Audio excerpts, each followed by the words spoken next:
الحمدللہ رب العالمین والصلاة والسلام علی رسولہ النبی الکریم۔ آج ہم داڑھی اور مونچھ کے متعلق جو آداب ہیں وہ ذکر کریں گے۔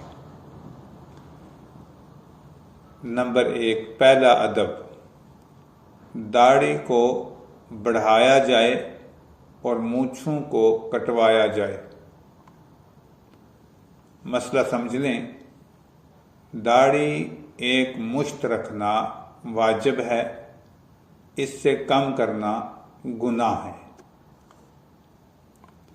نمبر 2، داڑھی کو کنگھی کر کے درست رکھنا چاہیے تاکہ خوبصورت لگے۔ پیارے نبی صلی اللہ علیہ وسلم کی مبارک سنت ہے، تو یہ خوبصورت لگے گی تو لوگوں کی دلچسپی بڑھے گی۔ نمبر 3، داڑھی کو دھو کر تیل لگاتے رہنا چاہیے۔ نمبر 4، داڑھی کے سفید بالوں کو نہ اکھاڑیں۔ نمبر 5، داڑھی کے بال اگر سفید ہو جائیں تو ان پر خضاب لگائیں، البتہ سیاہ خضاب استعمال نہ کریں، اس کے علاوہ کسی اور رنگ کا خضاب استعمال کریں۔ نمبر 6، داڑھی آئینہ دیکھ کر درست کی جائے۔ نمبر 7، اغیار کی مشابہت کرتے ہوئے ایسا نہ کریں کہ کہیں سے بال کاٹیں اور کہیں سے چھوڑیں، بلکہ مکمل ایک مشت داڑھی رکھی جائے۔ نمبر 8، داڑھی کے بال کھلے چھوڑے جائیں، انہیں گرہ نہ لگائی جائے۔ نمبر 9، اہم مسئلہ سمجھیں، داڑھی بچہ کیا ہوتا ہے، اس کی تعریف کیا ہے؟ نچلے ہونٹ کے نیچے والے بال اور اس کے ارد گرد کے بالوں کو نہ کاٹا جائے،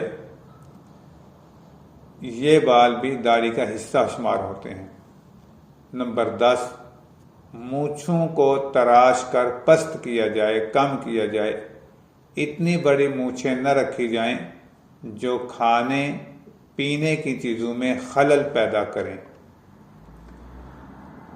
جب آئینہ دیکھیں تو یہ دعا پڑھیں، اللہم انت حسنت خلقی فحسن خلقی۔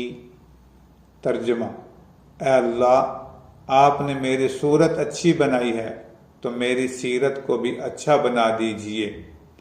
پیارے نبی صلی اللہ علیہ وسلم نے ہر جگہ دونوں چیزوں کا خیال فرمایا، امت کو تعلیم اس انداز سے دی ہے کہ اپنی ظاہری وضاحت اور اپنی اندرونی حالت کو خوبصورت بناؤ، اخلاق بھی اچھے ہوں اور ظاہری جو شکل اللہ نے دی ہے اس پر بھی خوش رہیں اور اللہ کا شکر ادا کرنا چاہیے۔